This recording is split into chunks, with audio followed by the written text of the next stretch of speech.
It had been a weird day at the end of a weird week. When Irvin Dusty Dustman left for work that morning, he felt a tension in the air he couldn't quite explain. It had been building from a vague nibbling at the back of his mind since a week ago when his wife told him about the party. He couldn't have explained it if someone had asked him. Didn't even consciously put his mind to it. And it wasn't even a coherent thought, but he felt unsettled, disquieted, almost as if he was subtly waiting for the other shoe to drop. It was just a feeling, and it made him nervous and jittery all day at work. He tried to concentrate. He didn't want to go to the party, truth be told. He never liked going to any of his wife's office parties. Effing smug-ass lawyers, they all think their shit doesn't stink, he thought to himself. You can't skip an office Christmas party, Dusty. It just wouldn't be right. He remembered his wife insisting when he tried to beg off. Of course, he would do what his wife wanted. He always did what his wife wanted.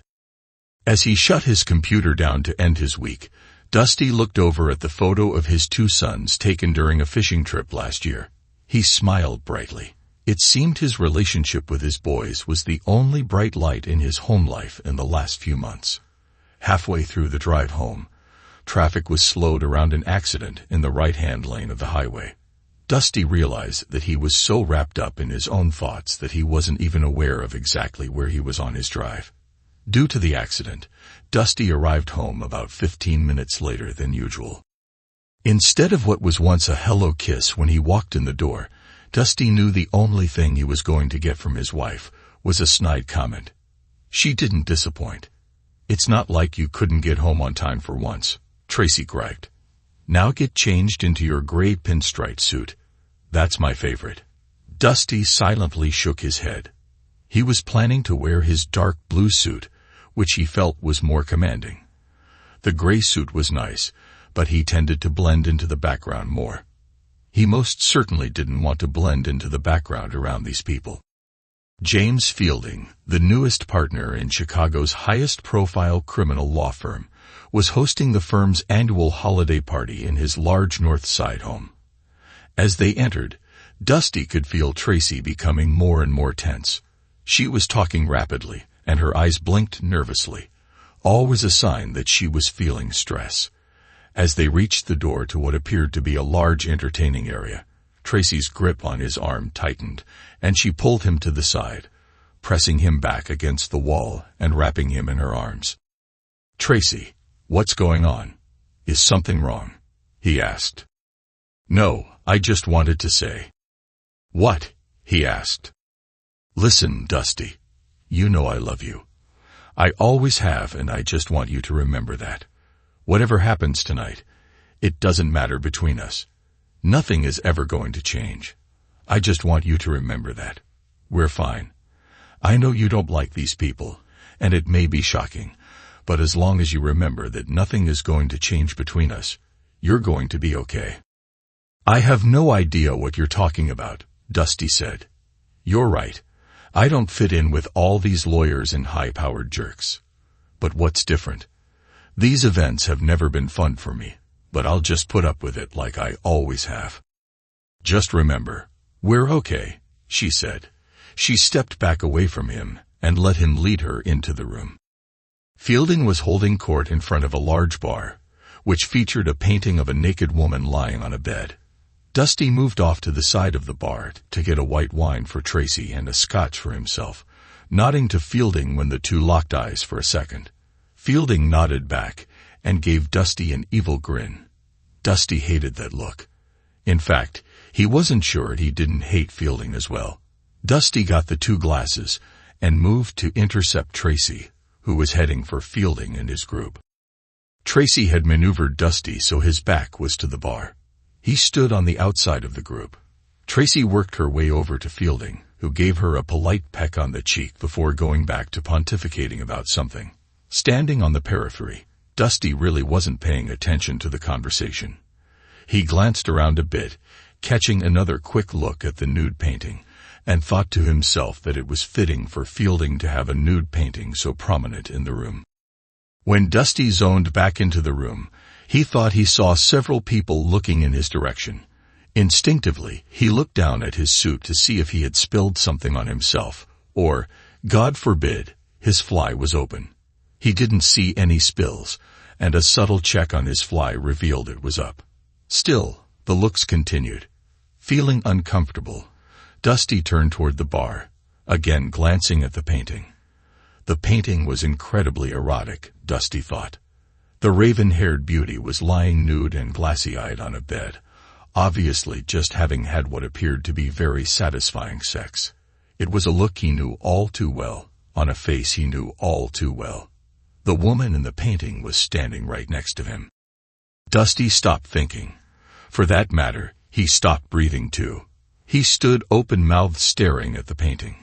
He didn't notice Fielding and his wife exchanged smirks. Gradually, others in the room turned toward Dusty, some smirking, others with pity showing on their faces. After what felt like forever, but was probably only 10 seconds, Dusty gathered himself and whispered to his wife, "That's you." The room had gone completely silent when Dusty stared at the painting, and his whispered exclamation might as well have been a scream for the volume it carried. "No," Tracy said quietly. "That woman has black hair, and I have auburn, silly." She giggled softly, which only seemed to make her disclaimer even more false. Several people looked from Tracy to the painting and back again, and several more were laughing quietly. Fielding gave Tracy a quick wink. Dusty looked over at his wife, then shifted his gaze back to the painting. In an almost catatonic voice, he said, "Black hair, but auburn pubic hair." "Your pubic hair." Tracy looked hard at the painting. Although she had seen the painting before, she hadn't noticed that the painter had left her pubic hair the actual color, not making the change to black like he had with her hair.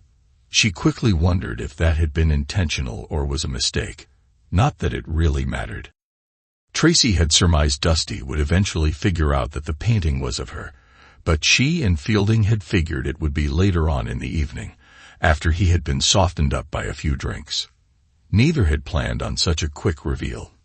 Dusty felt 2 sets of strong hands grab him by the arms and shoulders. He was hustled out of the main room into a smaller one to the side. Fielding and Tracy followed a second later. Fielding practically sneered at the smaller man. "Listen, you little nerd. This is how it's going to be from now on. Your wife is going to be my slave, and you get to keep her and your home life when I'm not using her," Fielding said. "Fight this, and the firm will represent Tracy and take everything you have. And I'll still be screwing her." Dusty looked back and forth between Fielding and his wife. He felt both literally and figuratively trapped. "This has been going on for quite a while now, and you never had a clue," Tracy explained. "So you lost nothing. We're not going to change anything. You and I are going to continue on as we always have, and I will continue to see Jim, or I will take half of everything we own in a divorce and continue to see Jim. The choice is yours. Most of my coworkers and friends already know you're a cuck. Just about the only ones who don't know yet are the boys and your friends. This is just about your ego. I mean, we can continue to be man and wife, with all that implies, or... Why would I want to sleep with you ever again?" Dusty replied. "You're screwing him. You've made that quite clear. I'm just an afterthought. I'm not taking sloppy seconds from James Fielding's whore. Feel better now, Dusty, now that you've gotten to call me a whore. What's next? You're going to accuse me of having cooties. God, he was so right about you. You are just a little man."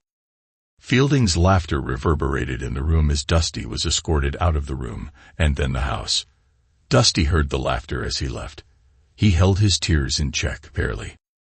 "Did you see the look on Hub's face when he saw that painting?" crowed Fielding to Tracy. "You do know that he's smart enough to figure out when that was done. At least started. Yeah, I guess I'm going to have to apologize to him. But when he practically accused me of cheating, I guess I figured I needed to get back at him somehow. The painting was a great idea, Jim. But you were cheating on him at that point." Fielding laughed. Tracy followed Dusty out, figuring she would need to calm her husband. In truth, Dusty had questioned his wife several times in the past year when things didn't quite add up, but each time Tracy had gotten on her high horse about her husband not trusting her. That argument had successfully backed down Dusty, who felt bad that he questioned his wife of 27 years. As the two drove home, Dusty reflected back on Tracy's 12-year career with Scott Hansen LLC. After staying home, raising the couple's two sons until they had gone to school, Tracy decided she wanted to go back to work. At first, she was assigned to Old Man Hansen, the firm's senior partner.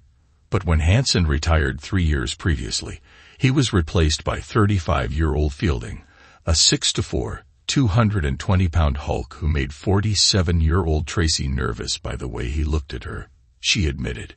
Despite that, she chattered on about her new boss for the first 2 months, then suddenly went radio silent. Dusty knew that Tracy could still turn heads with her long hair and amazing curves.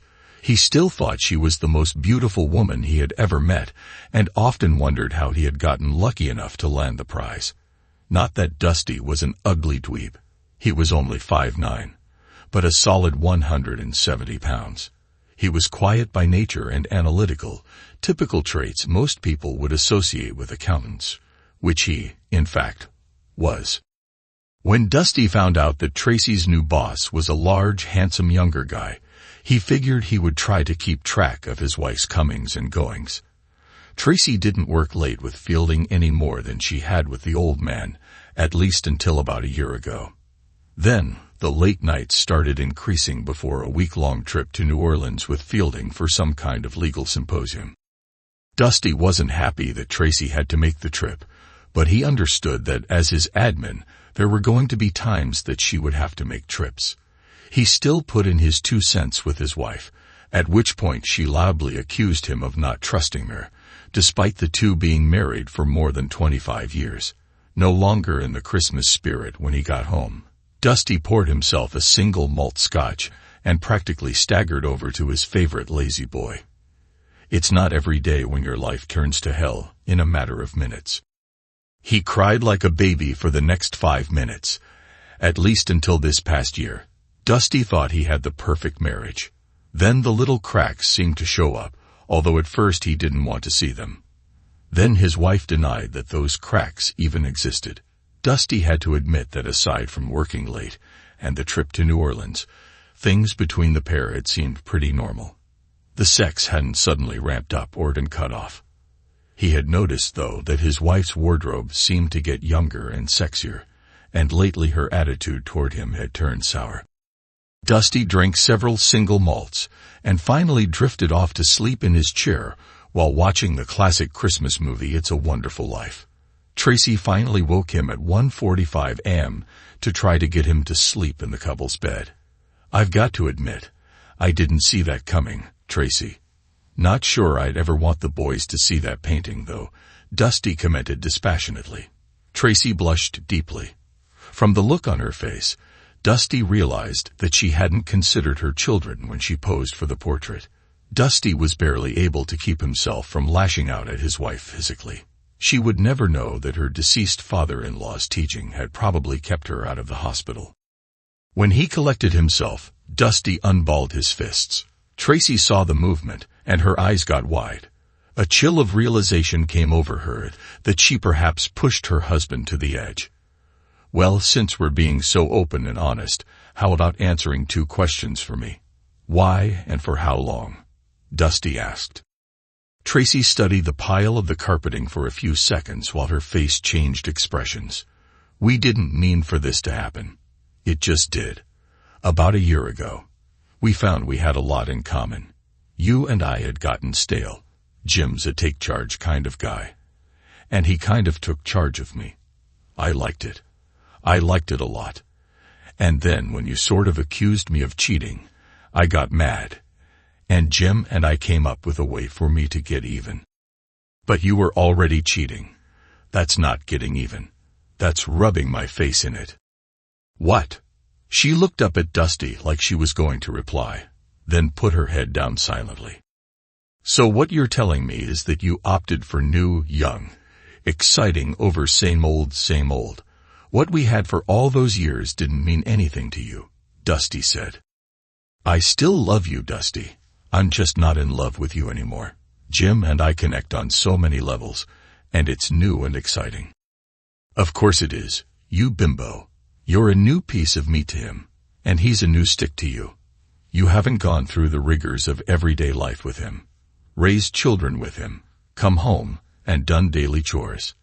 And what's with that picture, that painting?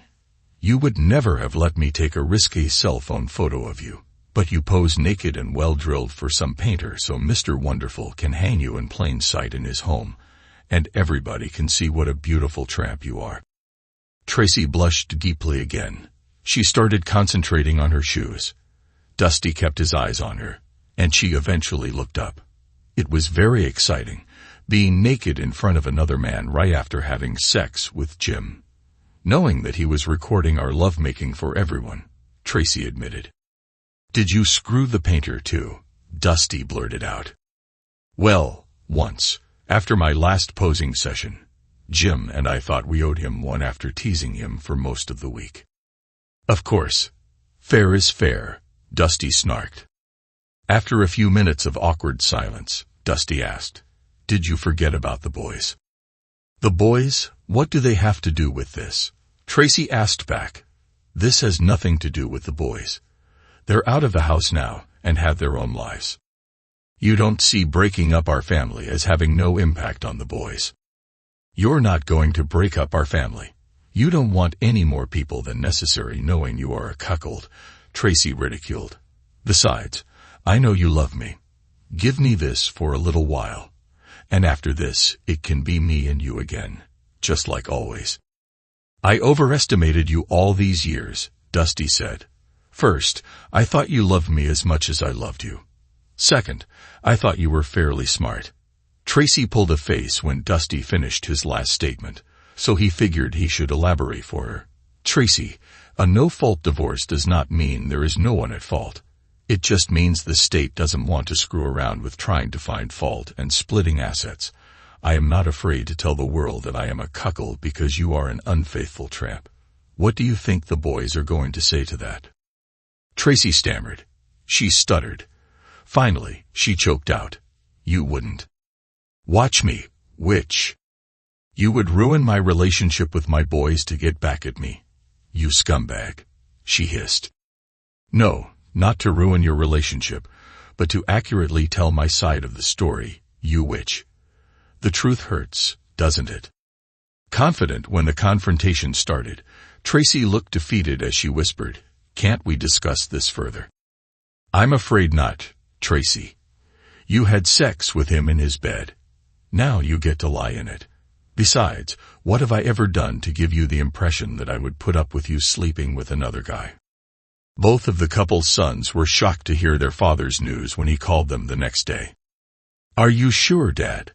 That doesn't sound anything like Mom.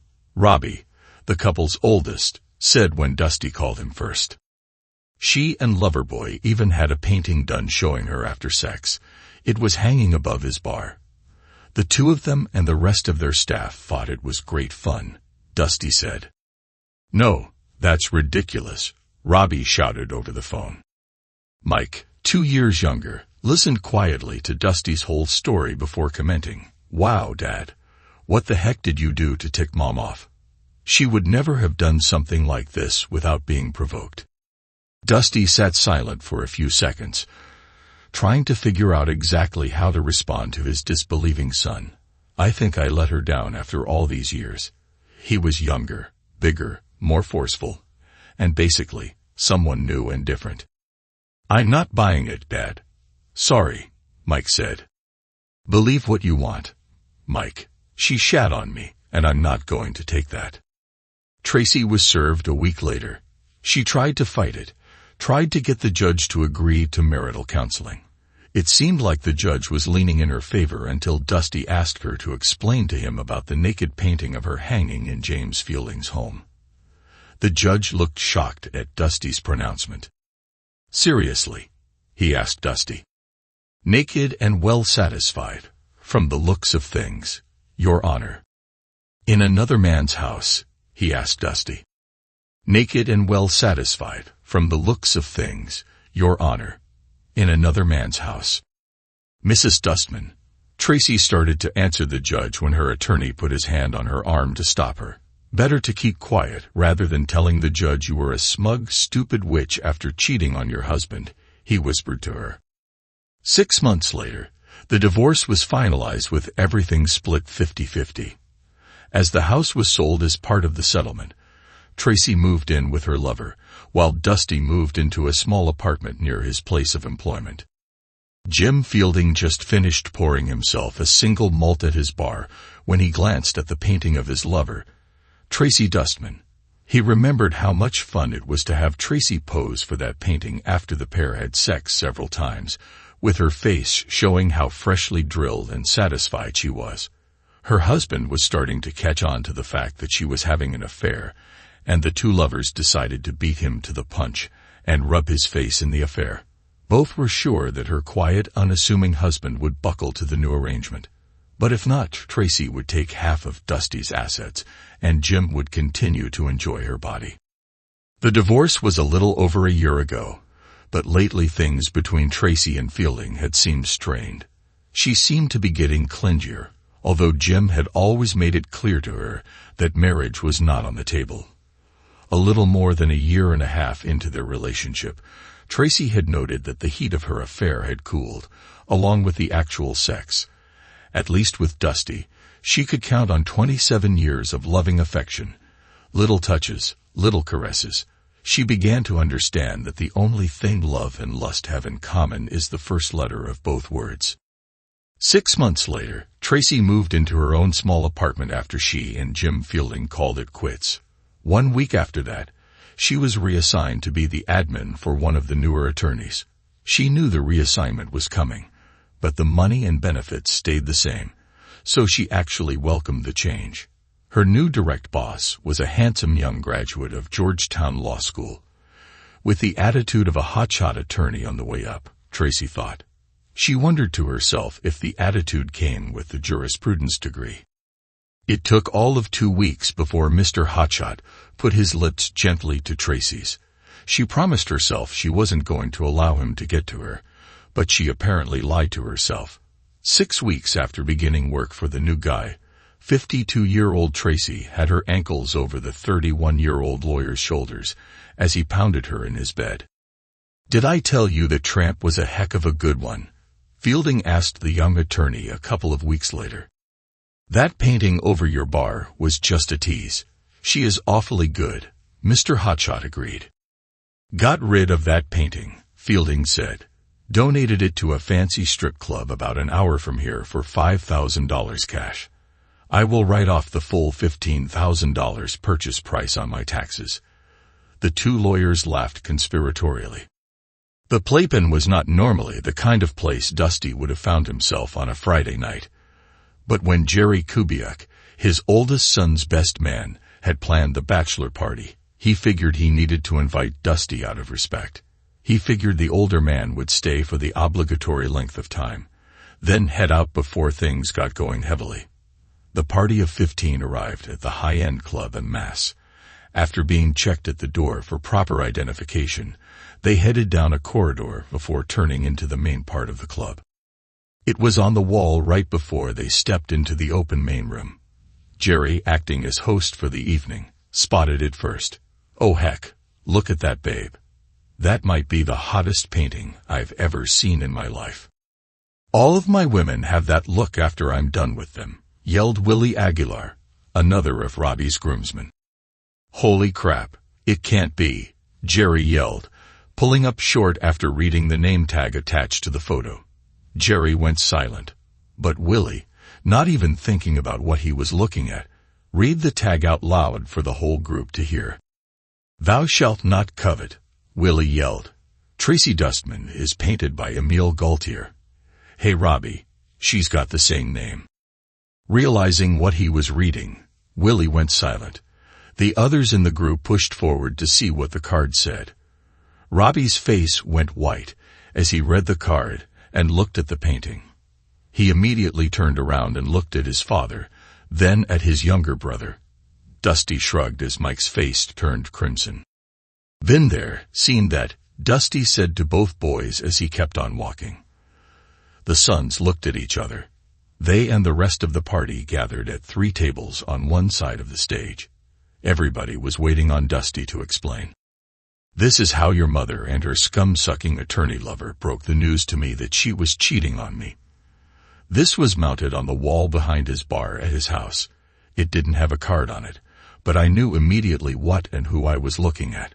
They had the painter color her hair black to be cute, but I knew who that was right away. It was at a Christmas party at his home, and apparently everybody at the law firm knew they had been screwing and had seen the painting. Your mother and her scum-sucker both thought my finding out was hysterical. I don't know how the painting got here. "Dad, you've got to get them to take that down." "That's Mom," Mike hissed at his father. "I'll go talk to the manager, but you didn't seem too concerned with what she was doing when I first told you several years ago. I seem to recall you wondering what I did to make her mad at me." Mike looked sheepish as most of the group looked at him with an accusing look. "Please, Dad, do something," he urged. Dusty seemed to be the calmest person in the group. He quietly got up, went to the bar, and asked to speak to the manager. There was a lot of gesticulating and some raised voices before Dusty came back to the group, which was mostly sitting quietly as opposed to what most groups like that do at a strip club. "The manager says the owner bought the painting from a private individual, and it has been a popular addition to the club. If I want it down, I can buy it for 10 grand, Dusty said.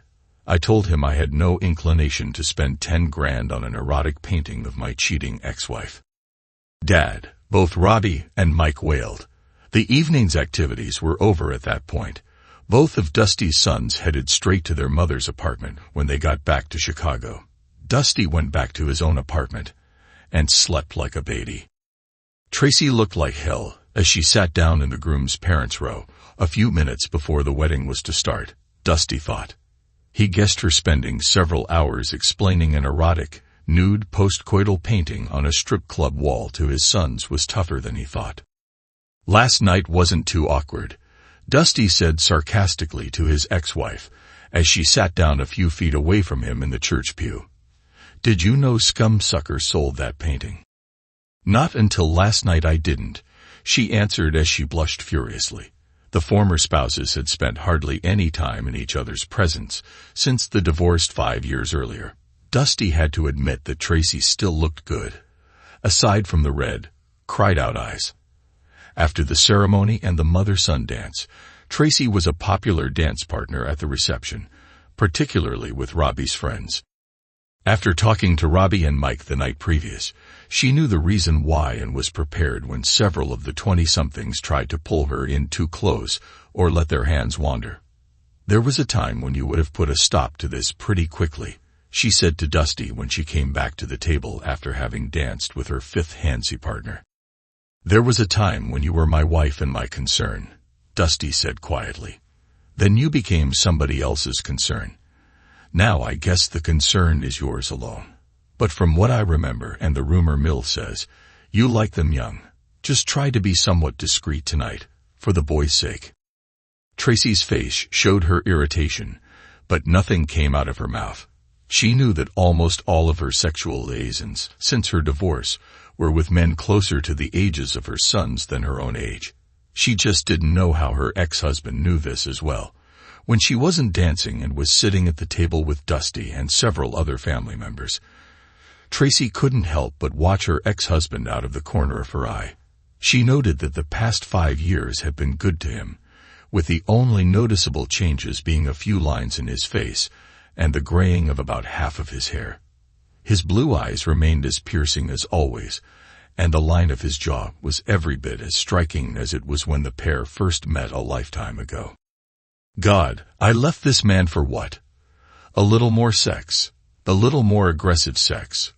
What an idiot, Tracy thought to herself. Yeah, sis, you blew it big time, said Tracy's sister in her ear, causing Tracy to break from her reverie. Tell me I just didn't say that out loud, she said to Hannah. Her sister giggled before replying quietly, No, but the looks you've been giving Dusty haven't been too subtle, Hannah responded. You might as well just ask him to screw you silly while we're all sitting here. Actually, not screw me silly, just to make slow, passionate love to me, like we used to do, then cuddle together after. Nobody has done that to me since we split. Maybe if you asked him nicely, Hannah said. After all, it is Dusty, the nicest guy in the world, if he still loves you half as much as he used to. If asked, the nicest guy in the world would have admitted to still loving his ex-wife. At least to some extent. He was also smart enough to know, though, that he would never trust Tracy again, nor would he be able to recover from her betrayal with Fielding. Dusty didn't even attempt to date for the first year after his divorce, although there were several women in his workplace who made it known they would welcome his advances once they found out he was a single man. In the next few years, he came to find out that single women significantly outnumbered single men in his age range. Finding dates was not a problem. Getting over his trust issues was the problem. Dusty did in fact wake up in his apartment the morning after the wedding with a beautiful blonde. Kristen Alford, one of Robbie's bride's family, was sitting at the Alford family table watching various young men dancing and groping the groom's mother. She kept looking back and forth between the dancing and Dusty's reaction to it, or rather his lack of reaction. She and virtually everyone else at the wedding had heard the tale of Robbie's parents, and she was trying to gauge the continuing level of love Robbie's handsome father had for his ex. Discerning that Dusty wasn't carrying a torch for his ex, Kristen made her way over to the Dustman's family table and asked the Dustman patriarch if he wanted to dance. Upon looking at her, Dusty was greeted with the sight of a 5'7" blonde beauty with long legs wearing a dark blue dress that ended mid-thigh and looked to be tailored to her every curve. When he saw that she had no rings on her left hand, he smiled and got out of his chair. Thanks to Tracy's love of dancing, Dusty had taken lessons early in their marriage and was quite adept on the floor. The pair cut a dashing figure. They even got in some talking during the slow songs as Aunt Kristen snuggled in close. Dusty didn't spend too much time at the groom's family table after that.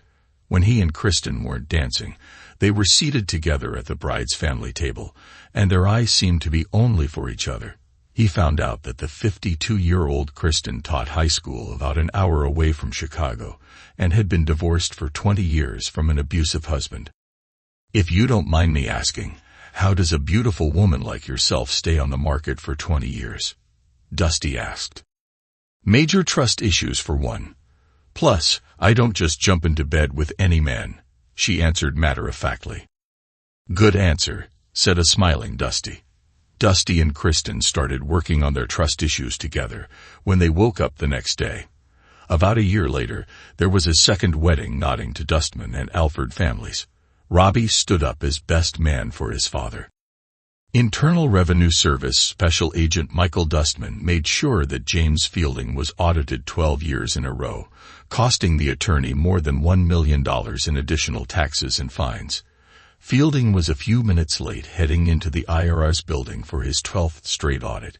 His accountant was already inside. Fielding knew that somebody must have targeted him with the IRS, but he had so many enemies the list was long, and he didn't have the time to check them all out. These IRS bozos were costing him plenty. Fielding thought as he walked toward the building. If he ever found who ratted him out, there would be hell to pay because he was James Fielding, and nobody messed with him. He was inside his own head pretty good and wasn't paying complete attention to his surroundings when a man wearing a baseball hat and dark sunglasses reached out with his left hand as he and Fielding passed each other. Fielding crumpled to the ground a split second after he felt the pain in his testicles. He had barely heard the crackle of the stun gun. One quick kick landed on his nose, breaking it. Another one landed on the side of his jaw. His head snapped back, and before he could even feel the pain, another landed on the front of his face. The assailant then maneuvered near his legs, and Fielding could see him raise his knee, and even before he could move, it came down. Sharp pain streamed throughout his body, sending him into a dark black world. Robbie grinned as he put the weapon back in his hoodie pocket, took out 3 teeth that had plunged into his shoe, and kept walking.